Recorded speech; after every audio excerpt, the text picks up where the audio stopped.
Hi, in this episode I'll be talking to Jassen Jackman, an extreme cold weather diver from Canada.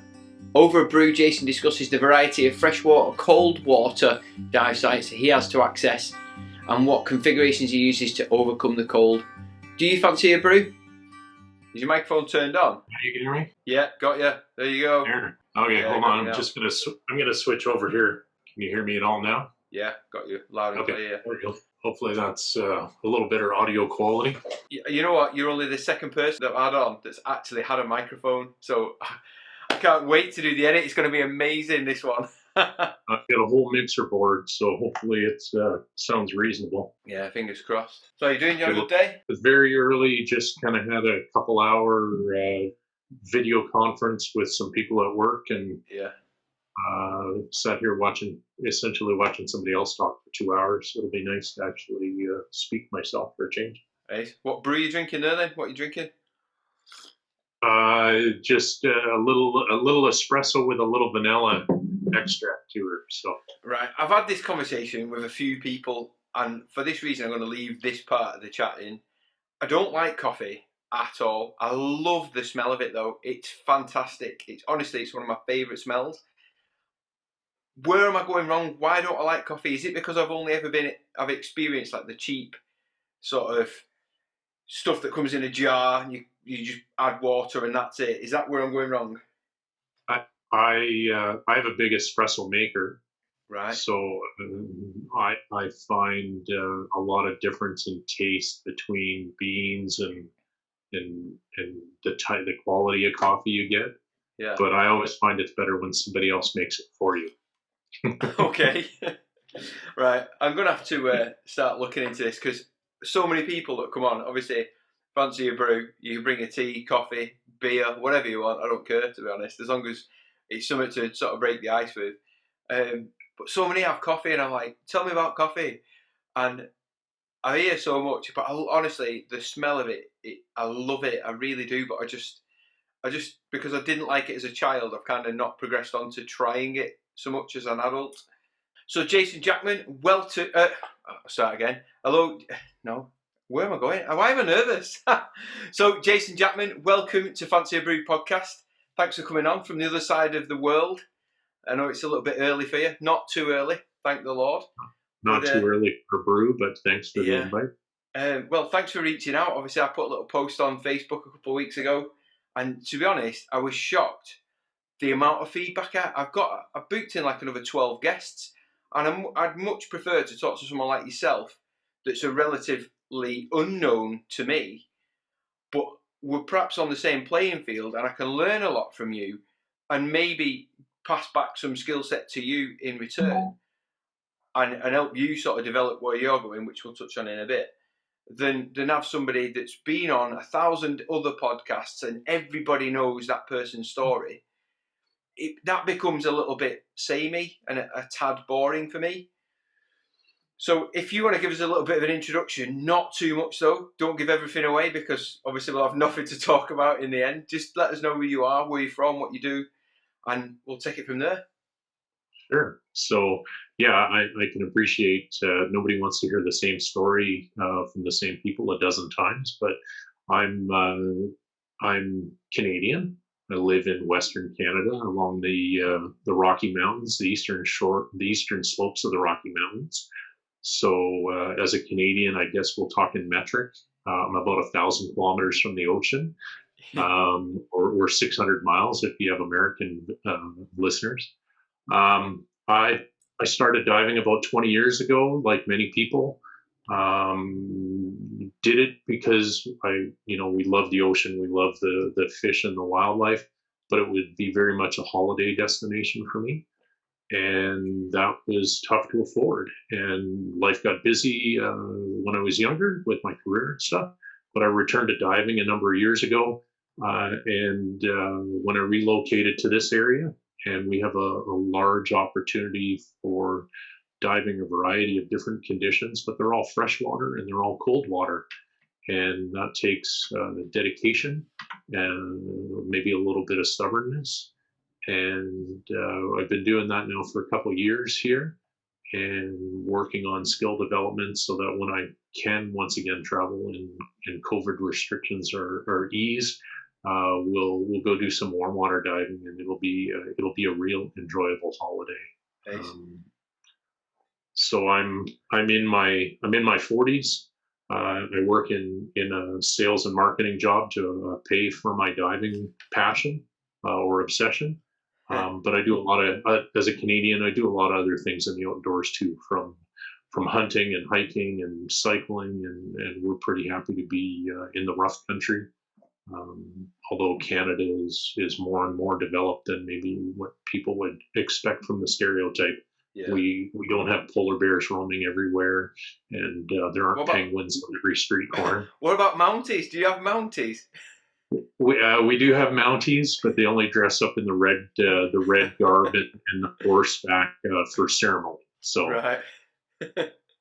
I guess that is the stereotypical for us anyway over here. There's two things I want to pick up on there. Mounties and beavers. Yeah. Yeah, there's two things I want to pick up on there. It's interesting how you said about the metric versus Imperial, because we talk in miles for distance over here, but then as in linear distance, like horizontal distance. But as soon as you start talking about depth or a measurement of, a piece of wood, if you were making something, it's all metric. So we've gone from Imperial to metric because it suits us. But then if you go over to, say, the USA, they're all talking Imperial and PSI, feet and inches, all, and you just go into oblivion. I have no idea what they're talking about. Yeah, we're lucky as Canadians. I'm of the age group where we use the Imperial system. My grandparents used the Imperial system, so I grew up learning it. Yeah. And in my early youth, that's the kind of the time change when we moved to the metric system. So by the time I got to school, we learned the metric system, but even most of our teachers were thinking in Imperial. Yeah. So I'm probably the last generation that can kind of do both really well. Mm. My younger siblings or my children they have no idea how far a foot is. They stand on two of them all day long, but they just can't make it. So we constantly do dive planning in metric and then convert to PSI and cubic feet all the time. And it's a struggle for divers to start out in because nothing makes sense like the metric system does. Yeah. It's at least a nice whole round numbers, aren't they? It makes total sense. The other thing was you said cold water diving. What kind of temperature of water are we talking here? Because the average temperature of where I was yesterday was 14 degrees, and I consider that balmy with a dry suit on. Yeah, that's pretty warm for around here. We get maybe 3 or 4 weeks out of the year, depending on where we are, where some shallow lakes and whatnot will get up into the 15 to 18 degrees Celsius range. Most of the time we're diving probably in the 8 to 10 degrees Celsius range. And for a good chunk of the year, we'll dive in waters that are 2 to 4 to 7 degrees Celsius. So the coldest I've been in is 2 degrees. So it was under about, I'm going to say it was probably 10 centimeters of ice, 25 centimeters of ice. Wow. To 50 centimeters of ice, depending on when the time of year. Yeah. Right. So we need to touch on this then. How do you keep warm? Because I've said, as I said to you earlier, I really struggle keeping warm. I've just invested in a hood because it's made of the finest Japanese neoprene, and it's supposed to be all singing and dancing. It's like 3 or 4 times more expensive than any other hood out there because it's brilliant for keeping me warm. And obviously winter's the onset of winter for us now, isn't it? So what tricks can you teach me? Tell me about. Well, a dry suit is an absolute necessity here. When I started diving, I did my first open water dives, and I think the water was about 10 degrees Celsius, and we wore a 7 mil wetsuit with an over jacket, so maybe we had 14 mils over our torso, and then 100 pounds of weight to get that much neoprene to sink. But it was a pretty miserable experience. I dive a tri-limb a Trilam wetsuit, or sorry, a Trilam dry suit. It's fairly loose cut in certain places, but I'm wearing 2 or 3 layers of technical fabric underneath. Yeah. Everything from some merino wool to some fleece to some moisture wicking undergarments, and dry gloves make the world's biggest difference. So about the only thing I have exposed is a little bit of my face, and I even have some regulators with that have some lip guards on them on the mouthpiece to kind of slow water movement over your lips. So except for a little bit of cheek burn, maybe a little bit of frostbite from the cheek, it's not a big deal. But you definitely need to keep moving, doing decompression stops that are stationary. Yeah. You get cold pretty quick, so we really have to keep swimming. I think that's been my biggest issue then, because in the winter here, like my wife, who I generally dive with, she's got no interest at all in getting in cold water. Getting undressed and dressed in the van where it might be raining or the windy, so it's quite cool. She's got no interest. So I go to our local quarry, and I'm a solo diver, so I go diving on my own there. It's quite legitimate, and everyone's happy with it as long as you follow the rules and whatnot. But I'll take my camera in, and I'll probably take my macro lens in, and I'll probably spend forever just hovering, trying to take a few little, snaps or whatever. But it's cold water, so that's where I'm going wrong, innit? I need to be almost front crawling through that water to try and keep warm instead of just hovering still and not doing much. Yeah, you definitely need to look at maybe spending some money on for photography with some heated undergarments. Yeah. Yeah, in a big battery pack. They add a little bit of extra weight, but I dive with a number of older, more established, and less cold tolerant divers in our area. They've been doing it for long enough that they know what they're willing to do and not willing to do. And this year, a lot of them made investments in heated undergarments and battery packs, and now they complain they're almost sweating when they're on the slow moving dives. Oh, so sounds hard work that. that's the electric blanket for scuba diving. I think is a great invention if you can afford it. Yeah, it's funny you should say that because I sort of volunteered myself. There's a local dive manufacturer to us called Northern Diver. It's kind of where I got my persona from because I'm from the north and I'm a diver, so it kind of goes hand in hand.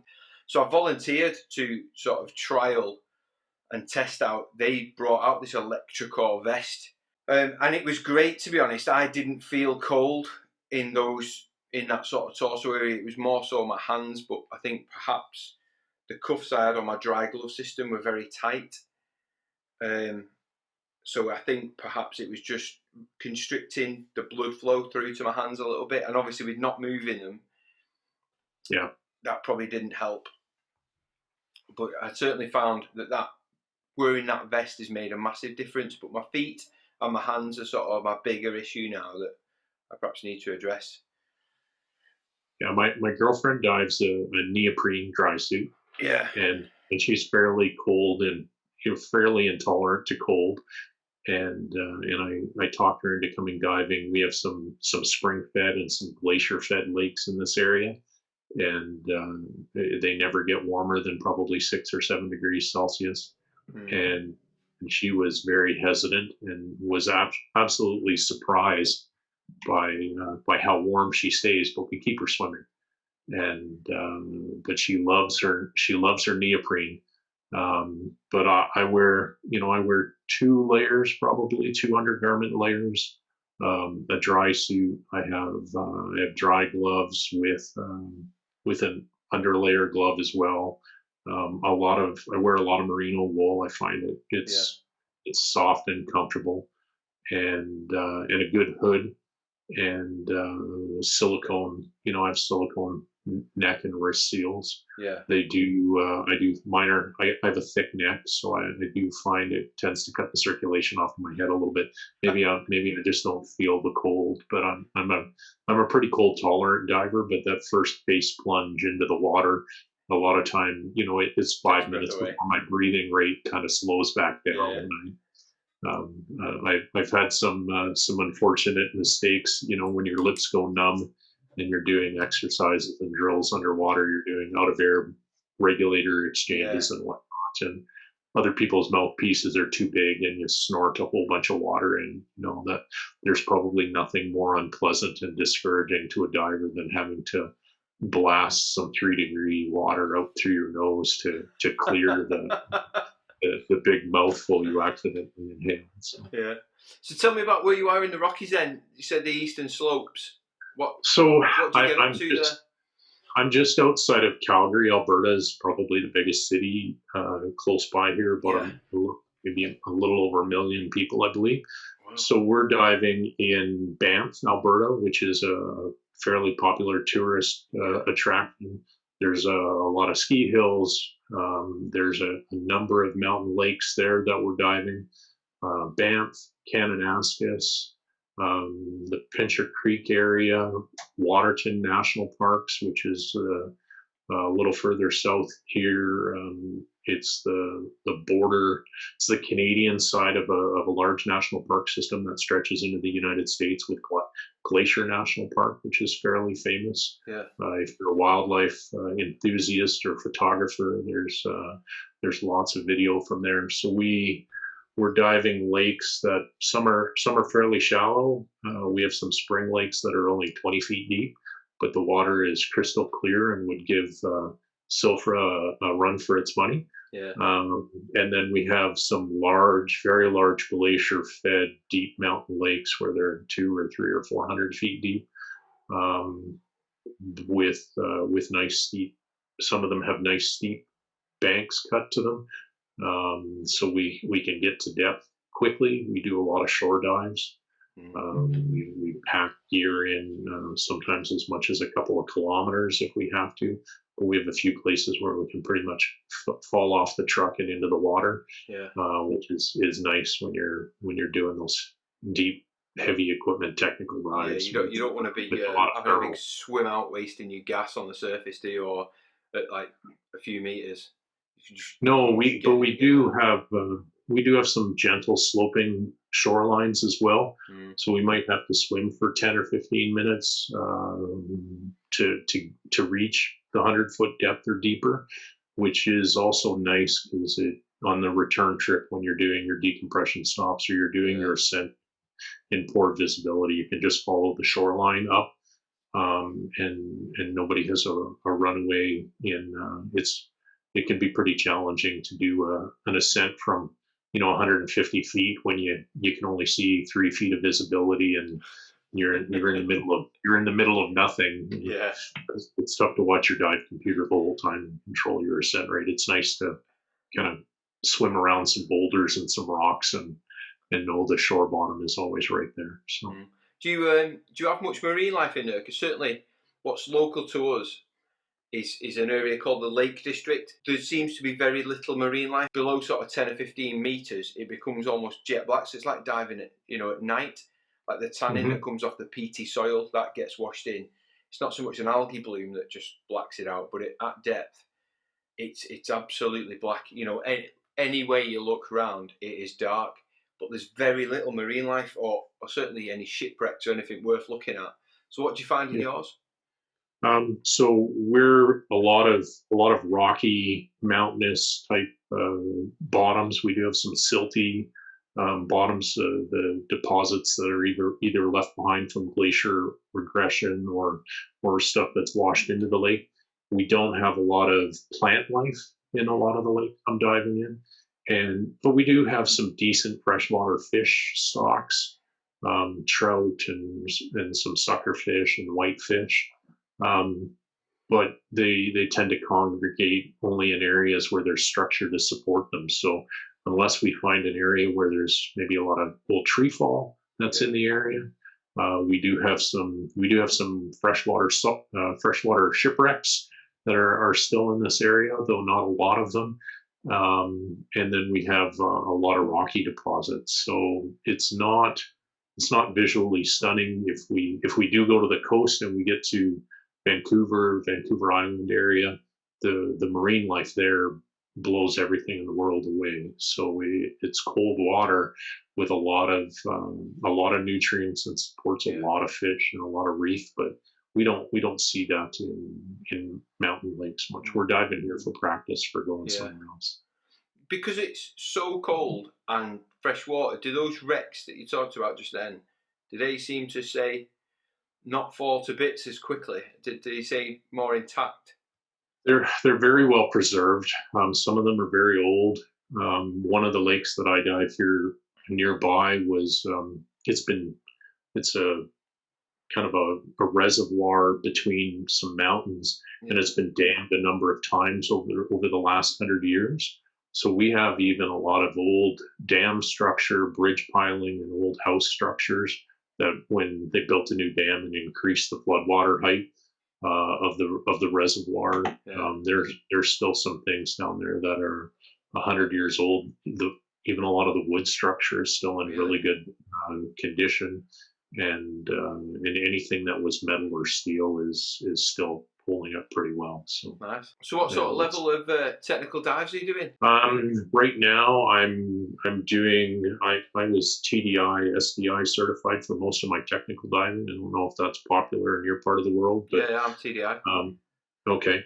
So I'm decompression procedure advanced nitrox trained, Yeah, and we're trying to find trimix instructors and trying to get to that 60-meter mark.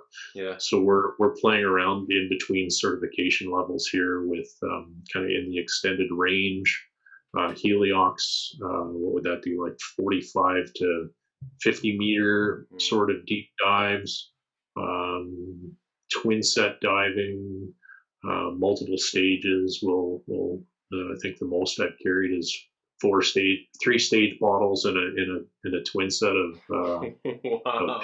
they'd be 15 liters. I think they're 130 cubic foot back mount twins I have. So Yeah, we'll do some 80 to 90-minute dives. Sometimes our decompression dives will be long, shallow-ish swimming dives, maybe 30-meter, yeah, 35-meter dives, or sometimes we'll do shorter 45, 50-meter dives and carry a lot of contingency air that never gets used. But yeah, better to have weight as extra air with you than just weight lead on a yeah. belt. Or as my mate says, nobody ever died with having too much gas. Yeah, yeah. Well, I've gone the rebreather route. So in November coming, so the first week I've just bought myself a JJ CCR. Okay. So it's another TDI course. I'm the same as you though. Advanced decompression. Oh, so advanced nitrox and deco procedures. But I just think open circuit trimix is just it's not viable, and I'm not doing that kind of diving. But obviously, going down the photography route and other things that I'd like to get into, the rebreather was the one that, Closed circuit makes a big yeah, difference. absolutely. So for me, I'm not doing the kind of technical diving that you're talking of. I wish I was. I wish I had the opportunity to. And until that time comes, you know, even buying a closed circuit now rebreather is just it will work for me because I'll build up that it's the number of hours, isn't it, rather than the number of dives. So Yeah, if I get used to using it and build up those hours, and then the opportunity knocks on my door, I'm hoping I'll be at a position. I mean, I can only go to 40 meters on it with my qual, but there's nothing really where I dive that's much deeper than 40 meters that I'd need to go to. yeah, So I've got to yeah. give it a shot. We dive most of our deep dives even on air, Mm. which probably a lot of people will get a little testy about. But I'll leave them to it uh, anyway. If they want to yeah, whinge about it, let them go about it. that's right. But we find I don't know if it is the topography we're diving here. The ascent and descent rates are very different for us in mountain lakes as opposed to if you're boat diving in the ocean and Yeah, you can jump off a boat and be at 200 at 60 meters in a matter of a couple of minutes. Maybe that impacts. I know that impacts your narcosis effect a lot more than where we're going to have to swim for 10 or 15 minutes to get that deep. We're our helium prices much higher than what they used to be. So when we get to trimix, I'd like to do it just to say I have it. Yeah. And I'd like to do it to probably blend some of my own gas as well from time to time. Right. But I think I can still do a lot of diving before I spend I don't know what your JJ's worth over here. Rebreathers are a little expensive. We live a little ways away from everybody to get them service. And for me to drop, probably, I don't know what the equivalent would be, probably 8 to 10,000 euros for me to invest in a rebreather is probably, I think I can buy a lot of Trimix still for that price for the next few years. For the limited number of times that we're probably actually going to need helium in a loop. So you've just now made me think, why have I done this? Yeah. Let's even get a refund. I think the warmth of a rebreather is a really important reason if you're a cold water diver to go that route. I commonly feel, dry, dehydrated, and chilled on open circuit, and I've had a lot of people suggest, well, I don't feel like that on my rebreather. I think they'd say that one way or the other to justify it to their spouse for why they paid that much for it. But if you're a photographer, the bubbles are certainly a big thing. That noise underwater, even with our limited wildlife, I see it scare a lot of fish away. And we have to be very sneaky. Definitely couldn't get. Definitely at best with my GoPro and a pole is some of the best pictures I'll probably get underwater. I suppose you're quite lucky that most of you diving being in fresh water, with that long dive and that dry mouth that you get, you can just at least take your reg out, wet your lips, and put it back in. Yeah. Whereas in salt water, you wouldn't want to be doing that, would you? Yeah, I've done it a few times in salt water, and that's kind of the last ditch effort to kind of at least get a little bit of moisture in there. But sometimes fresh water isn't all that clean, and you don't know what you're still going to spit. I know that. I'm not. The rinse is reluctant. So what kind of stuff have you found under the water? What finds have you got? We've done a number of wreck dives. I did my wreck certification last year. I for my birthday, I bought myself a trip to Florida to go do it in warm water, and found a great instructor in Key Largo in Miami, and did that. Then came back here. We have some small wrecks in this area, but probably our most fun to dive is those old submerged dam sites and bridge pilings and some river formations that have been submerged for a number of years. So we're either diving Lake Minnewanka in Banff, Alberta, has a lot of history. It's in a what we call a national park system here in Canada. So the government owns great tracts of land and preserves that from development. Keeping those as heritage sites and wilderness reserves. In addition to that, we have a lot of great rocky formations underwater here. So we're often diving, big boulder fields and scree that has slipped off a mountain and ended up in the water. So you're navigating amongst this almost lunar landscape underwater. Which is a lot of great fun to see as well when you're not swimming into it because you bang your head on it. Especially when it is absolutely crystal clear. It's almost like you're flying, isn't it? Yeah, we've done some night dives in some of those crystal clear lakes up here, and when everybody has lights and nice bright canister lights or even handheld lights, and you get 2 or 3 divers out in front of you in that it really kind of looks like astronauts floating in the space. Water just kind of disappears in the darkness, and it's a breathtaking sight. Me and a friend of mine, we did a cavern dive. So it was an old mine. It was up on a hillside up in the middle of Wales. It was, and if you imagine what you would call a cave that was up in the hills. Mm-hmm. And then they'd mined whatever it was out, and it sort of dropped down below the normal surface, and it had eventually flooded. So light was coming in sideways, so not an awful lot, but obviously we were diving to cavern limits. And after a bit, we decided to turn our lights off, and the ambient light was more spectacular. And it was exactly as you said there, that lunar landscape, just with this backlight, and it was phenomenal. It was absolutely something else. I've never experienced it before. The refraction and the rainbow, the kaleidoscope you see underwater is really beautiful. We get a little bit of wind and wave action here with the mountains. The weather can be quite variable. Yeah. It can be raining when you go in, and in a bright sunny day, it looks like it's not even the same day when you come back out. Yeah. But sometimes that penetrating light and cast is really makes for some great visual. You know, the rainbows on the bottom of the lake, and then agitated by some of the spring feed we get from the bottom of some of our lakes is a beautiful sight. It looks like video I've seen or pictures I've seen from Mars with whatever gases or liquids are bubbling up on the surface there. What I find is it's such a shame that it just doesn't communicate through on video, does it? Just how good it is. You know, I take my GoPro in most dives, and it just doesn't do it justice. No, I don't. I've struggled with my GoPro. We get a lot of colored casts, obviously, in freshwater, so I'm struggling to find the right filters. A lot of people are using purple filters, I think, in some of the more green water, but I'm always so distracted by so many other things too. I'm not sure I'm really paying attention to my cinematography skills, but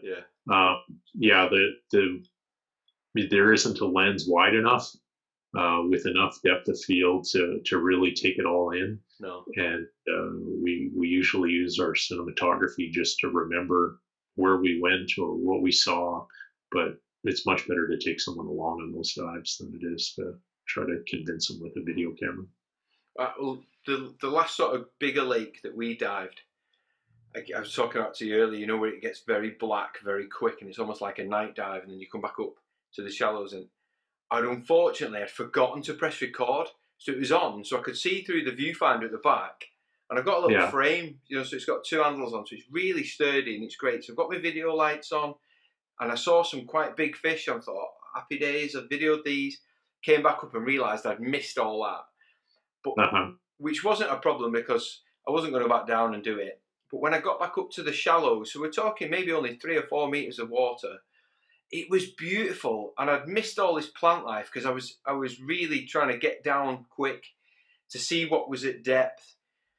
And when I came back up, there was loads of really small fish, but lots of them, and I spent a lot longer capturing that, and it was actually a much better video, I think, to show off that dive site than this black hole of just pointlessness. That dive, I'll be honest, it was rubbish. Sorry to interrupt this episode to drop another plug for my Patreon account, but I do spend a good 7 or 8 hours producing, editing and launching each episode of this podcast, and sometimes days on the production of my YouTube videos. So to help keep this content strong and valuable to you, I'm asking that you become a sponsor and a patron of the Are You a Scuba Diver Fancy a Brew podcast. When you become a supporter, not only will you have my undying appreciation for helping support the podcast, but you'll be able to take advantage of some of the many tiered benefits that come with it, some of which includes official merchandise. If you'd like to become a patron of the podcast, then visit www.patreon.com/fancyabrew. There you'll see all the different levels of subscription and how to join the Fancy a Brew community. So without further ado, let's get back to the episode. So what kind of things do you sort of video and then put onto your YouTube? How are you progressing with that? Most of the material I have is underwater structures. It's tough to really communicate visually the scale of some of the things that we see underwater. So, nobody wants to pose. None of my dive mates want to pose in video, right? It's like, oh yeah, you got the 30 seconds of the worst trim of my life in that video. Please don't use that video, right? So, but it's tough to communicate the scale without a known subject in some of those videos. So we do try to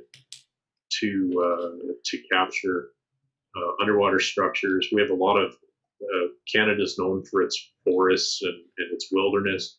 We do end up with a lot of log fall and old flooded tree stumps and whatever else that are great havens for fish. Um, some of those big tangles of logs and whatnot are visually beautiful as well. Mm. I try to videotape my friends as well when we're diving, because it was one of the things. My decompression procedures instructor shot a lot of video. We did a lot of extra dives from our course, and after we kind of had the you're good enough, I'll give you your card, but let's go dive and have fun. He shot a lot of video, and I found it really helpful. When you think your head is down, your head is still up. When you think you're kicking well, you're not. When you're task loaded with a whole bunch of other stuff, all this other stuff is a train wreck behind you. So that's what I've really focused a lot of my time with. My girlfriend is a new diver. She started this year. I took her on a couple of dive experiences, and she loved it. She's more gung ho now to dive than I am any day of the week. So. And I'm pretty excited. Anybody would say, "Hey, do you want to go diving tomorrow?" I was the first one to say yes. But she's got the car packed up ready, I think. Awesome. So, yeah. But I've just like you, I've done a lot of dives where that stupid power button on my GoPro is also the one that switches modes. And I've done a lot of. I'll take the initial picture, thinking I'm starting the video, and then the screen shuts off the back, and you think you're videotaping a nice hour-long dive where you saw some amazing things, and you have one picture from the very beginning. Yeah. And nothing else, right? So, but it did battery. It's funny you say that about your mates, though. When they don't want to pose because you'll always get them in bad trim. The lad I was diving with, Justin, who does listen to these, so he'll know what I'm on about. He took a picture of me taking a picture of him yesterday. Yeah. So I dive really flat. I dive side mount, so I like really flat trim. My feet, being nice and ready to do a frog kick. And the picture he had of me, the strobes on my cameras were pointing different directions. My feet were pointing up to I'm like, why have you posted that picture online? It's horrendous. Nobody else will probably care. That's the thing you've got to remember. No one probably cares or gives one iota of interest. You're lucky to get 10 seconds worth of them looking at it on Instagram before they like it and scroll past it. So. Yeah, exactly. But for me, it's burning me up. I want to message him and say, get it off that. It's horrendous. But I'm quite happy. I did take some good photographs yesterday, and so I'm more than happy with my dives. It's just that one picture just kind of only a little bit niggles me, but not in a way that I'm actually going to worry about it too much. So, do you find the tray, like the tray or the holder with your GoPro, makes a big difference to your visual, to your captures? I've really struggled just kind of hand holding mine. It's no good.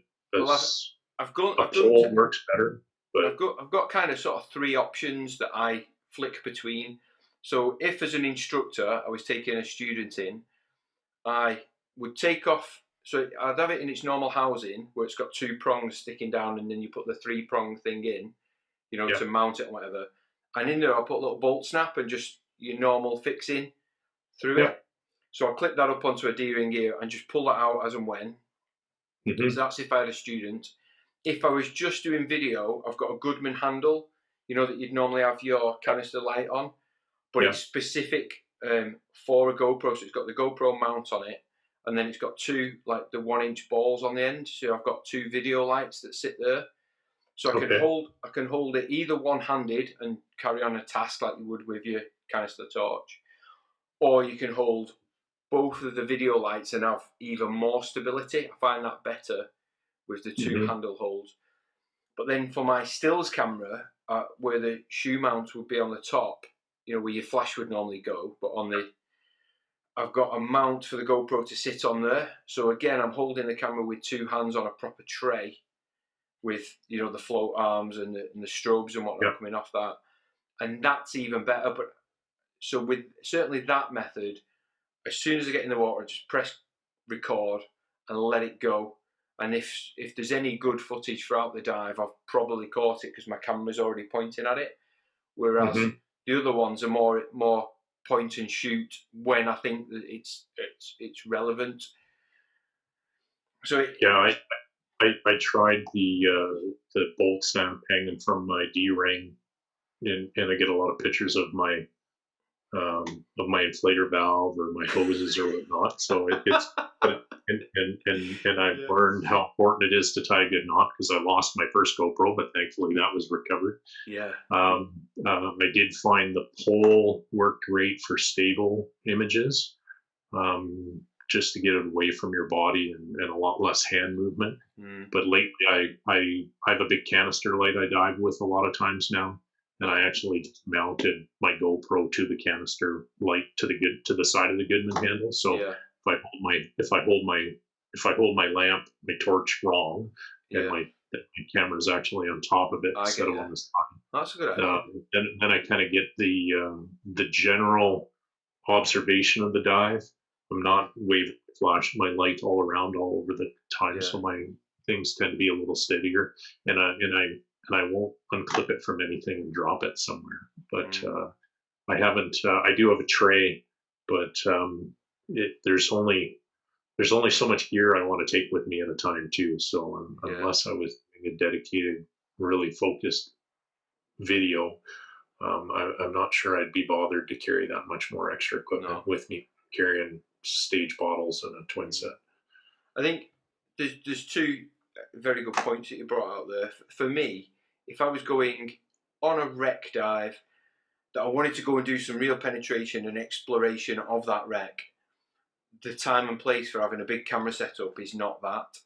So maybe the GoPro clipped up is enough just to capture, whether it be a picture of yourself or a selfie or whatever, or little bits of the wreck as you approach or as you're leaving it.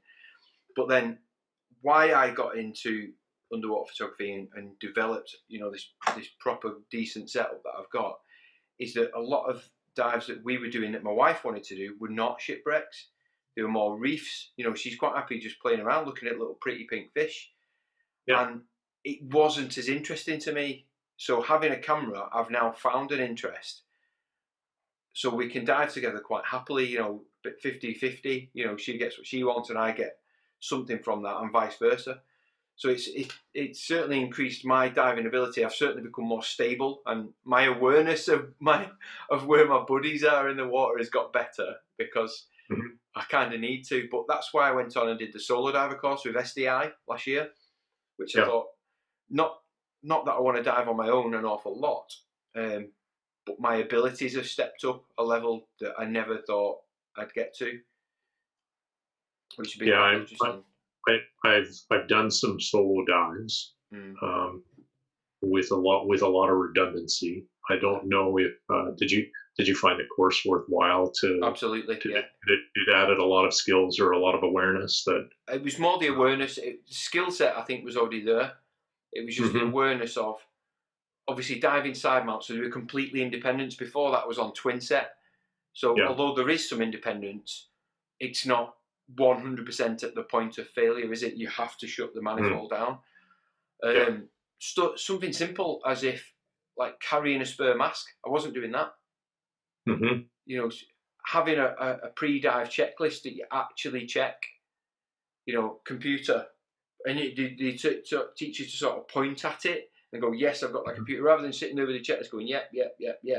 Actually, look at each line entry and then go and find that tick and check.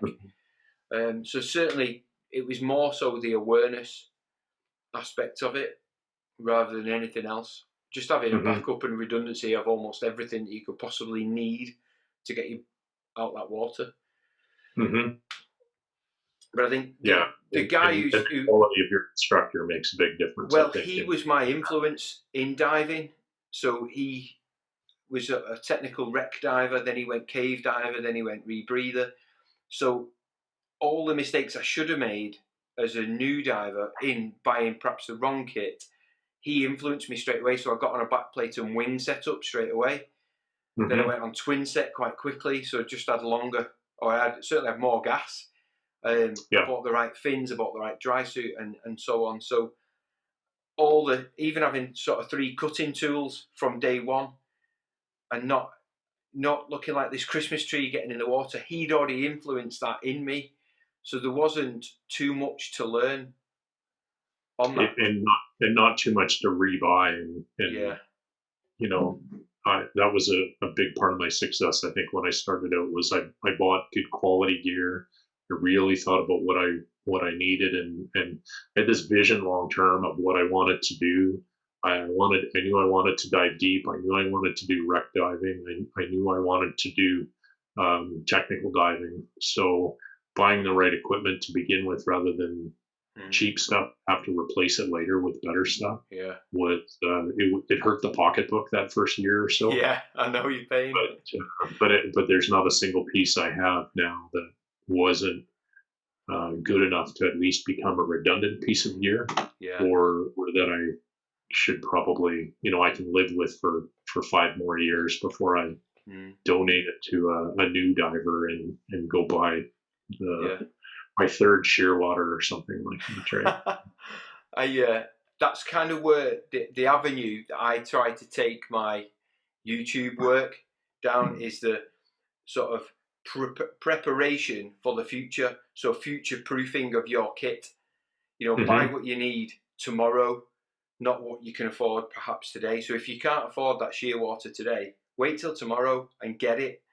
Or, I had a discussion with someone last week about diving long hose. Why do I need that? Well, why do you not need it? There's every reason to have a long hose, and in my view, no real reason to have a yellow octopus that barely reaches your mate's mouth.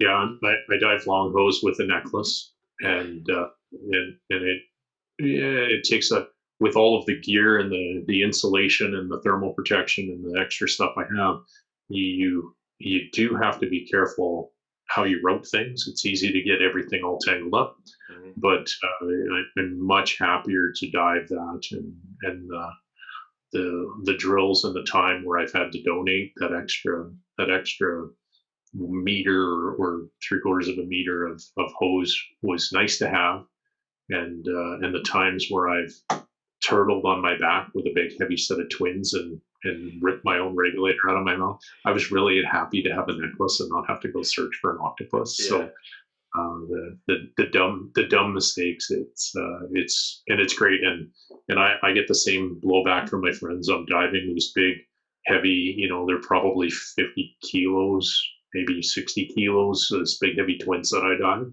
And my friends are always saying, why are you diving? We're going for like a 45-minute dive. You could dive an aluminum 80 and be happy. It's like, yeah, but I dive this all the time and I know where everything is, right?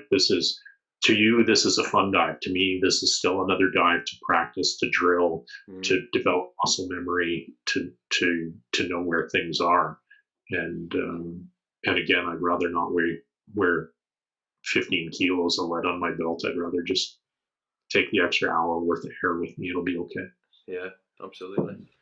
Right, let's have a look here. So when you started off, you said you started in a 7mm wetsuit.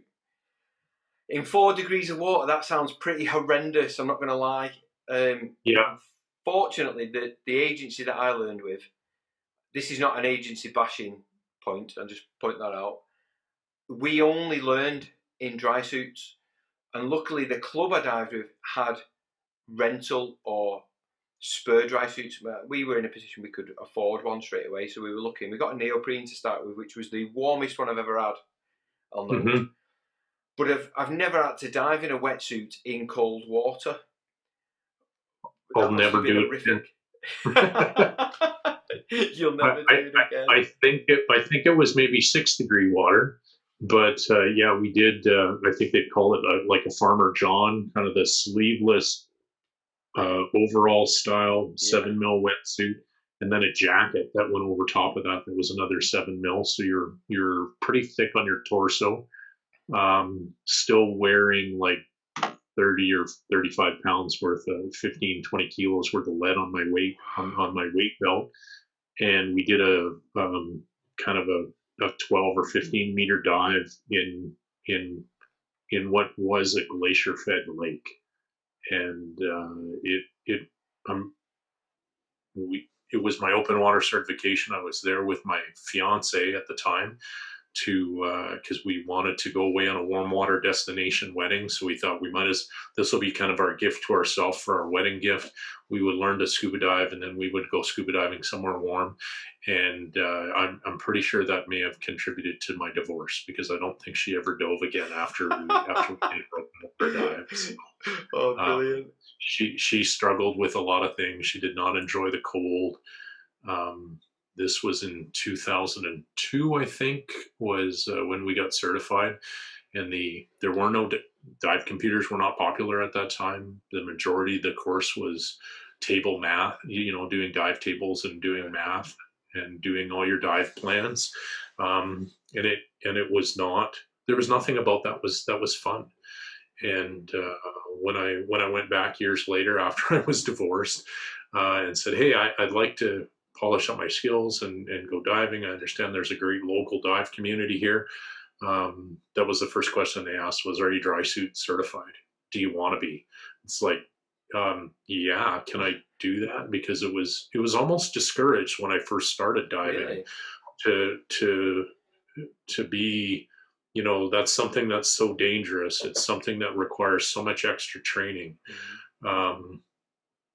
And maybe that was just my perception as a newbie to the industry. But even now, I get a lot of, don't take too many classes too fast. Don't learn too much. Go practice your stuff. Go and yeah, I think there's a lot to be said about, like, let's not make your seventh dive a 150-foot wreck penetration dive, right? Like that's kind of foolish. But at the same time, I'm not a big fan of dive count being the qualifier to whether you're ready to learn a skill, or whether you should be to diving. I don't think we should be discouraging anyone from diving less, or not doing what they're excited about, because those cold water events can be fairly discouraging themselves. Yeah. And if a diver is interested in wanting to see shipwrecks, even if you only let them swim around the outside, I think it's worth encouraging them to do it, as long as they have supervision and support. And if your instructor and your dive mates are happy with you, then we shouldn't be telling people, no, you have to wait until you're dive number 62 before I'll let you go do that. I mean, obviously, there's certainly some scope for more advanced diving, like if you're going wreck penetrating or cave diving, with an overhead. There's certainly scope to why you should perhaps have 50 dives under your belt, so you've got an understanding. But I'm of the same, but I believe exactly what you just said, because I faced that very early.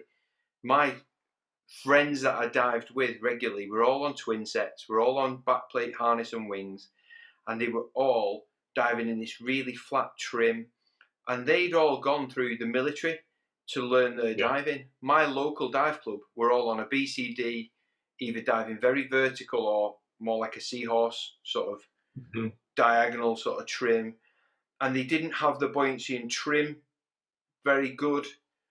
The fin technique was poor, and they were burning through gases, and what they were doing was trying to stunt our growth as divers.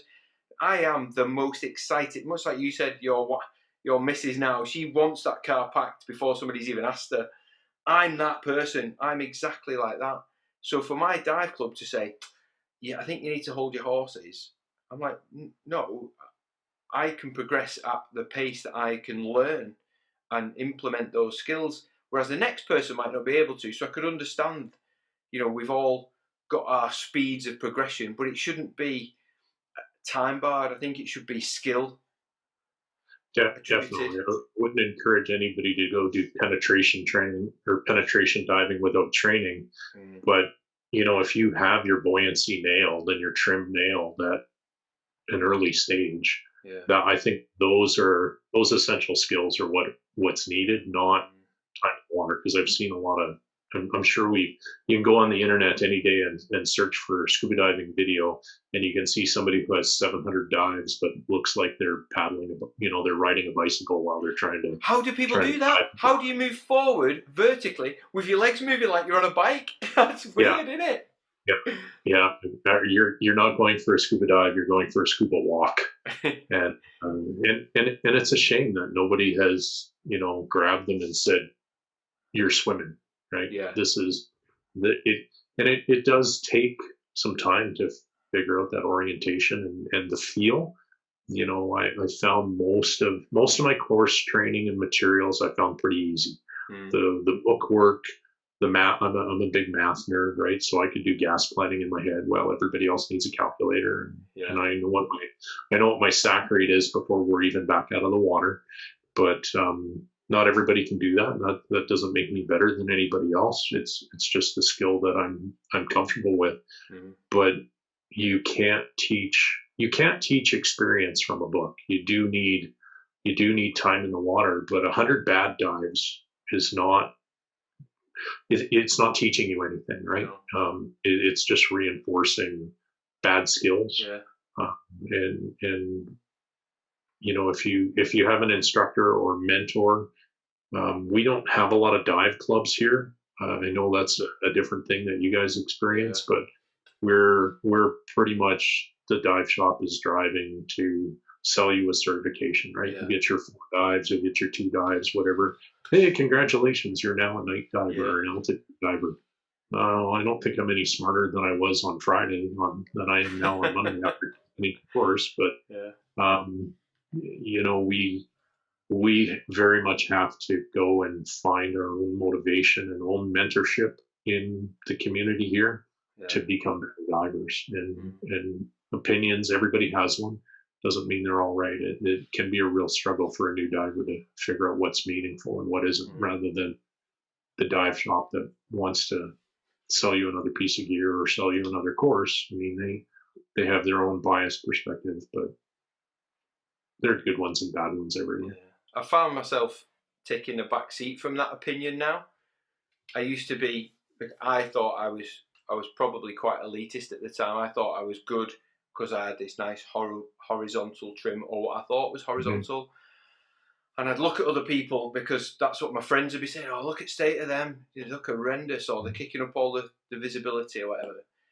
And now I kind of think, well, I was really fortunate that within a few dives, maybe before I'd even hit double figures, somebody grabbed hold of me and showed me the right way, or what we see as the right way. Not necessarily everybody sees that, but what's deemed to be, it's fashionable now, isn't it, to have good trim and buoyancy control. So I was really fortunate that someone showed me that was the way to dive, whereas other people, like you said, haven't been. 100 bad dives. I think the Army use a really good sort of term. It's practice makes permanent. So you can practice it wrong all day and you're still doing it wrong, aren't you? If nobody's actually going to say or show you a video. That's what I like about my GoPro when I take a student in. After action, you can show them and go, this is where you were, this is what you were doing, and this is why it's wrong, or this is what you did really well, which will also encourage them. So it is hard when you've got clubs that are sort of churning out new divers that people don't really have. Buoyancy control in itself is a good couple of days worth of courses. You can't teach that perhaps on an open water certificate.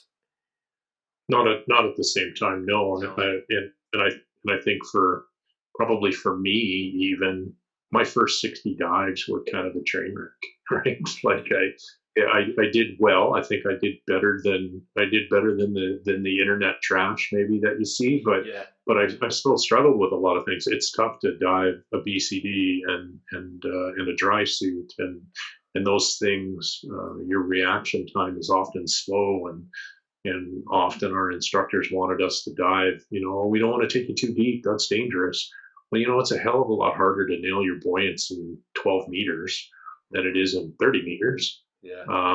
Your reaction time is always slow. By the time you feel your suit needs to be vented, or you need to vent some air to your BCD, you're rocketing to the surface already now, like a cork.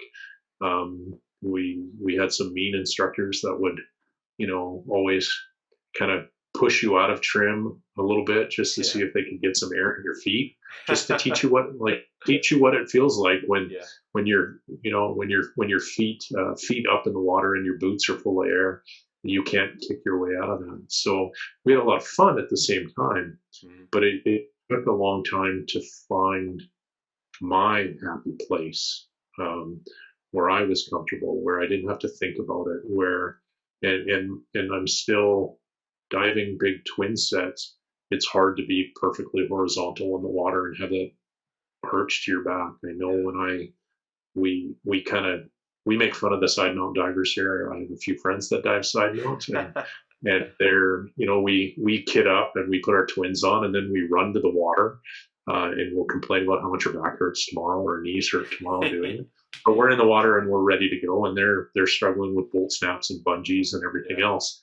But I do know when I started carrying stage bottles and went through a couple of aluminum 80s under each arm, and that really helps your stability and your trim in the water. And I can see uh, diving side mount would have been a great experience to have early on as well for my buoyancy and trim. Um, but I'm still happy to have the extra couple hundred cubic feet of air on my back as well. So Yeah. I think what changed for me when I did that side mount course is I'd picked somebody who I knew, but there was that's regarded very highly as an instructor, mm-hmm, certainly in the UK, but possibly in the world. And he changed my perception of how we dive and where I use to control and maintain that stability and that buoyancy. So I'd gone from, as a new diver, just using my BCD to then inflating my dry suit just to take off the pinch. Then I'd gone complete dry suit, but not with any teaching. That was horrific. So it was always bleeding out my neck because I was always putting mm-hmm, too much in, probably overweighted. And then I went and did a buoyancy and trim workshop, which I'd built up to. I'd done plenty of reading and learning and practice. So I could hold my own. I wouldn't say I was the best, but I was certainly one of on this course. But then when I went out and did my side mount course, he changed my philosophy on how I migrate the earth to my feet, where I hold my arms, and how I stabilize myself in the water. And it mm-hmm. made such a difference. So no matter what configuration I'm in, single, twin set, or side mounted, I'm extremely comfortable. I'm not saying I've got the best trim out there, but I'm comfortable and stable in the water, which for me makes the dive just enjoyable. No matter how cold it is, I feel Yeah. like I'm enjoying my dive now. When you Um, don't have to when you don't have to think about what you're doing yeah, and you just enjoy the float, yeah. it's very peaceful. I The mean, problem with I that think is though, you need to have some consistency with your diving, don't you? As in, not be diving regularly to get in that sort of sweet spot. yeah, yeah. We try to dive every week. We'll probably have to take some time off here, December, January, February, unless we find somebody who wants to get the chainsaw out and cut a hole in the ice. We've had, um, I think we're going to see some challenges diving locally here this year. Dive shops have really suffered financially, and we've lost some of them. Yeah.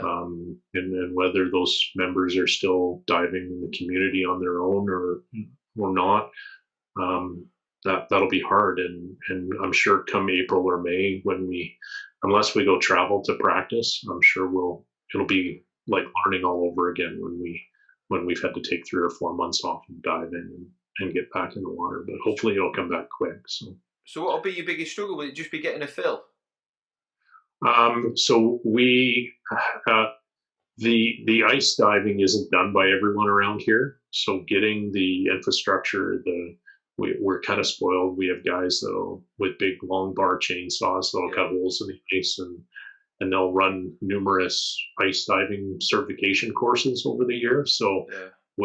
they'll set up a big tent a big canvas tent out on the ice so you're out of the wind. We're diving it's minus 18 outside in the air, right? So it's warmer to be in the water than it is to be out of the water. When you get out, if you don't have a tent and a portable heater, if you sit on the edge of the ice too long, you will freeze to the ice. Yeah. And I froze to the rocks a couple times last year unintentionally, and kind of had to pry myself loose or ask for somebody to come splash some water on my gloves so I could get them unstuck from the Fantastic. But for us, yeah, that infrastructure of actually getting the water open to go dive takes a big team of divers, and I don't think we'll have, when there was financial motivation of the shop to do all that and run some courses, and then they would let people come dive. People need a time to sit out between their training dives, so they would let other people dive. They'll charge you to go do a kind of a guided dive that day, but for 50 pounds or 75 pounds, I'm pretty happy to pay somebody else and help them set up a tent and have them carry all that gear instead of me having to do it.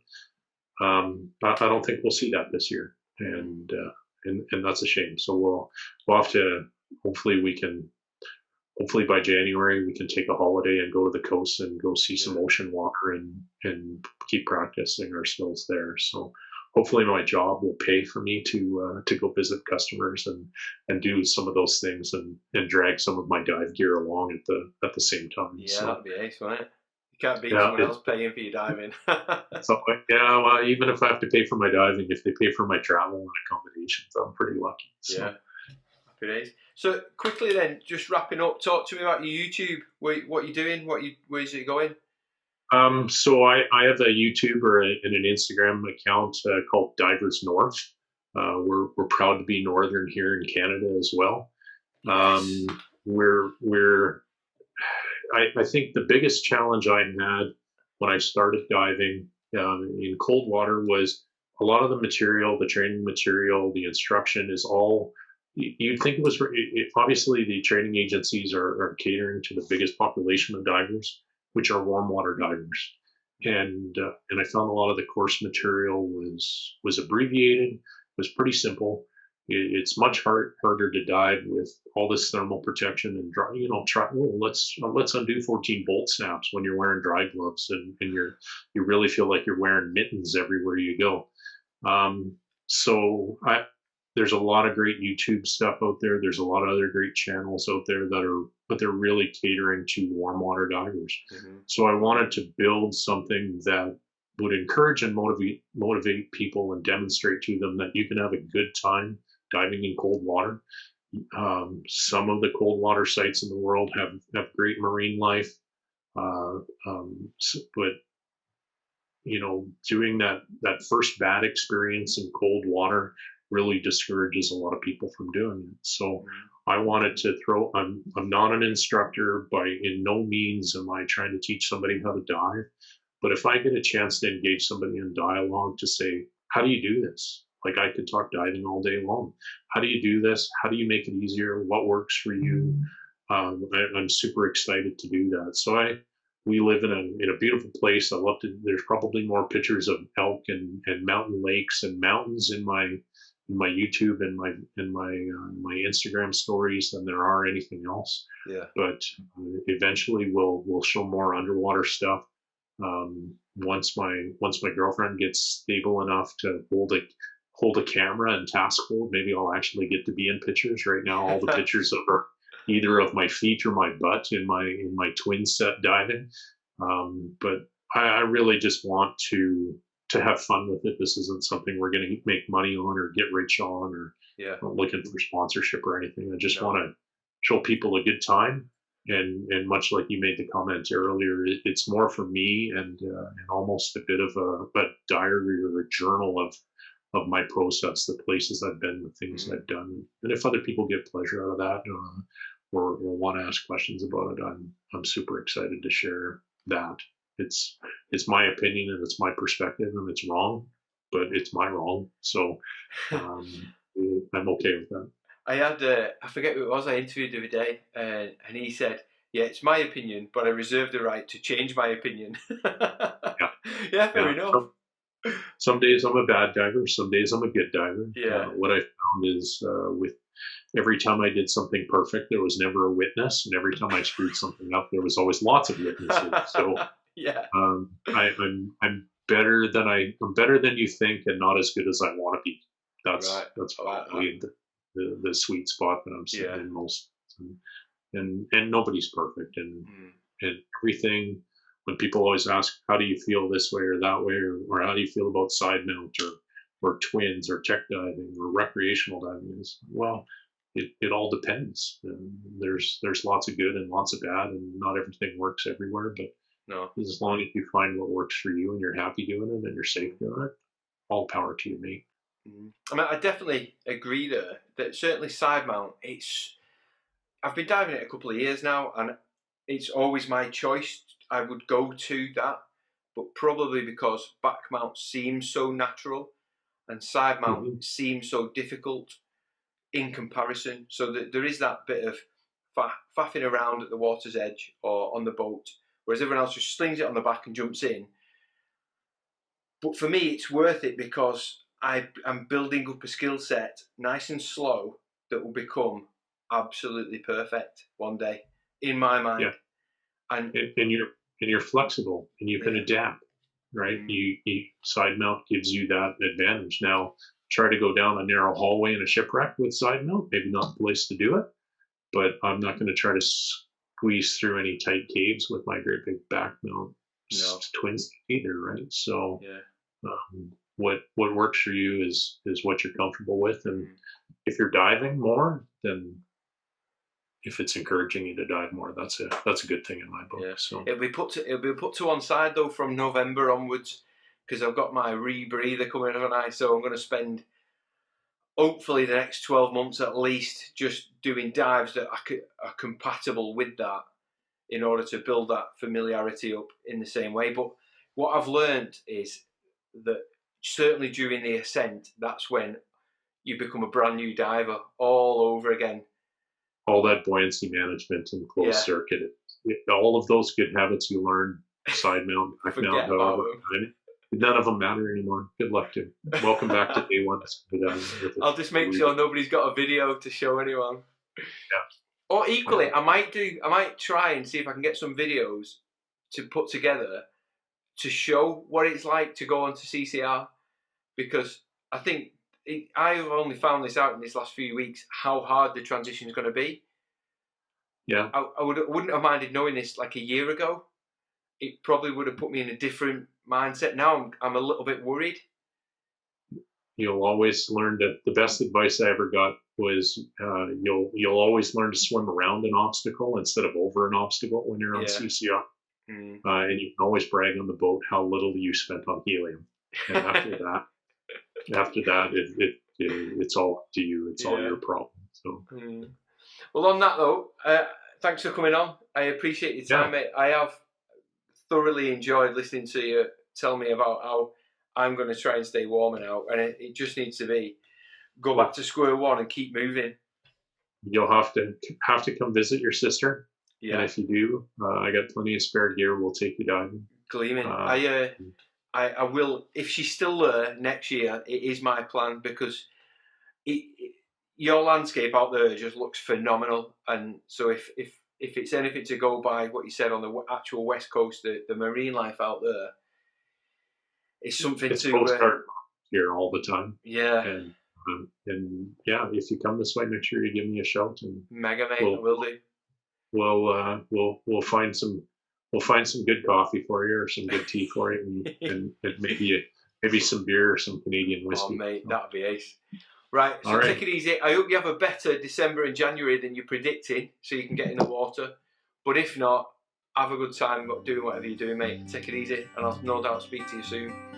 Thanks, Andy. I appreciate it. Right, mate. So that brings us to an end of episode 37 with my friend Jassen Jackman. Links to all the things we discussed are in the podcast notes. You've been listening to Are You a Scuba Diver? Fancy a Brew podcast with me, Andy the Northern Diver. You can find more scuba related content on my YouTube channel, and the link is in the podcast notes. If you've enjoyed this episode, then please consider subscribing and leaving us a 5-star review. And to become a patron of the podcast, then visit www.patreon.com/fancyabrew. There you'll see all the different levels of subscription and how to join the Fancy A Brew community. If there's someone or something you'd like us to discuss, then let us know via our Facebook page.